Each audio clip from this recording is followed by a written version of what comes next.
해커업계와 주식시장의 뜨거운 테마 중에 하나가 양자 컴퓨터예요. 하지만 이게 정말 뭔지 어려운 게 양자 컴퓨터이고, 무엇보다 누구는 3년이면 상용화가 된다고 하고 누구는 30년은 걸릴 거다라고 하고, 그러면서 관련 기업들의 주가도 많이 움직이고 있죠. 그래서 오늘은 양자 컴퓨터를 둘러싼 이런 논쟁은 왜 일어나고, 뭐가 정말 중요하고, 투자는 어떻게 접근하면 좋고, 어떤 기업들이 뭘 하고 있는지 싹 한번 정리해 볼게요.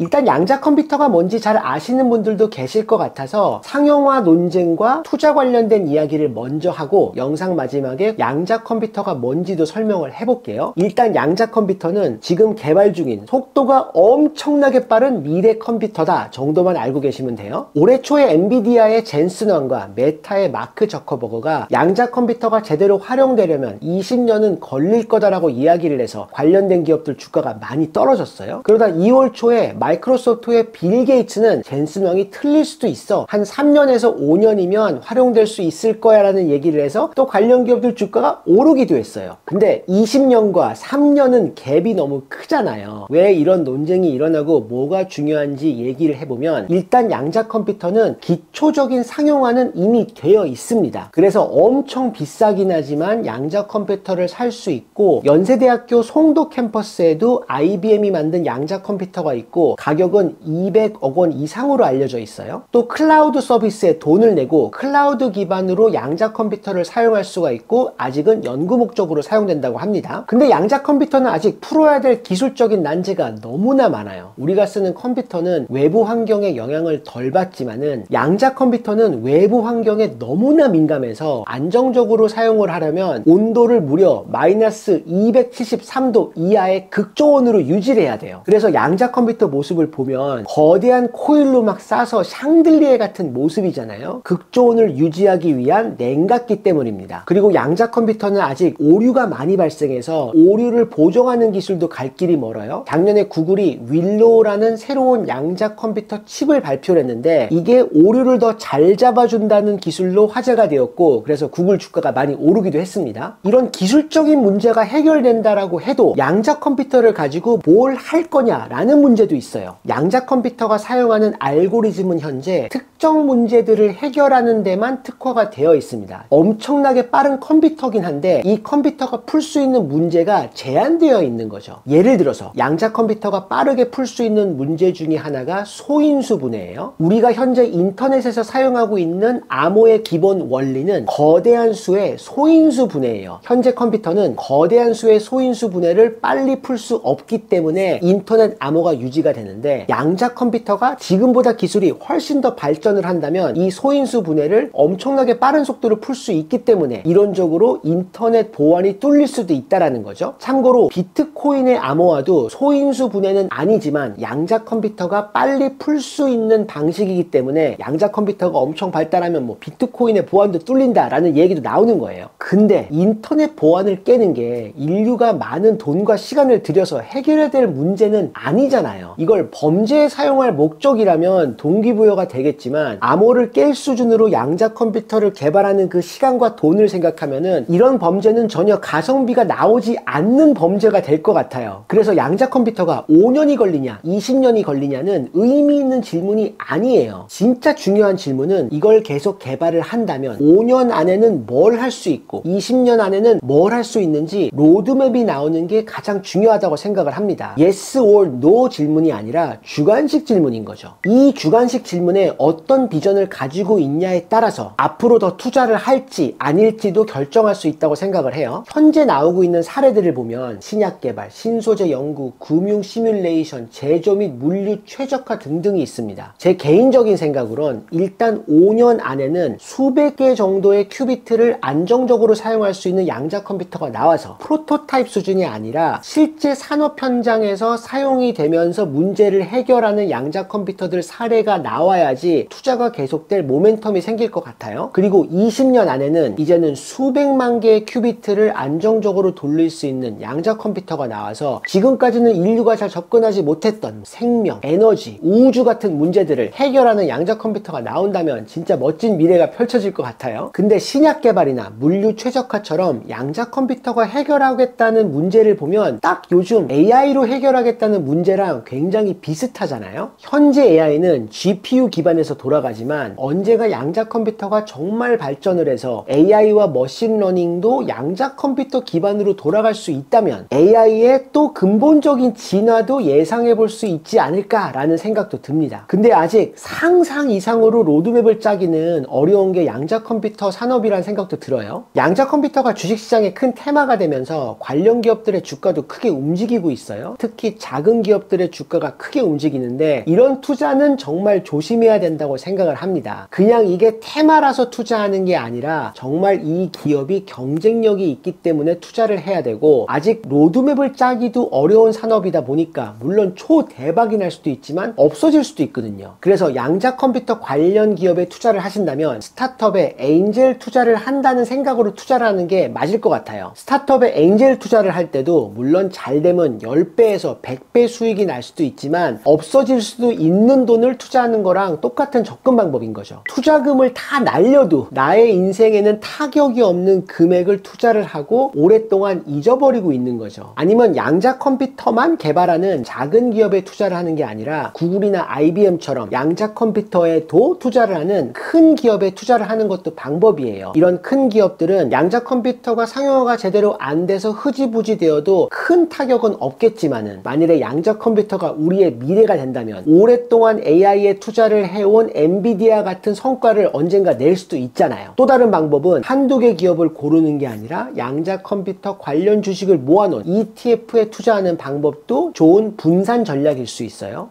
그럼 양자 컴퓨터를 개발하고 있는 기업들이 뭘 하고 있는지를 살펴보면 일단 대기업과 중소기업으로 나누어서 보면 좋아요. 대기업은 크게 두 개의 카테고리가 있는데, 하나는 하드웨어를 개발하는 기업들이고, 두 번째는 양자 컴퓨터를 직접 개발하진 않지만 이걸 개발하는 기업들과 협업을 통해서 클라우드 서비스에서 양자 컴퓨팅 서비스를 제공하는 기업들이에요. 대표적으로 IBM은 이 두 가지를 다 하는 기업이에요. 그래서 IBM 퀀텀 시스템이라는 양자 컴퓨터를 기업이나 기관에 판매를 하고 있고, 클라우드 기반의 양자 컴퓨팅 서비스도 제공하고 있는데 제가 가격을 봤더니 1분 사용하는데 10만원 정도더라고요. 구글은 현재 양자 컴퓨터만 개발하고 있고 아직 상용화한 제품이나 서비스는 없어요. AI 개발도 많이 하는 회사다 보니까 양자 컴퓨터와 AI를 결합하는 연구도 많이 하고 있고, 최근에 구글에서 양자 컴퓨터 개발팀 헤드가 앞으로 3년에서 5년 안에는 양자 컴퓨터를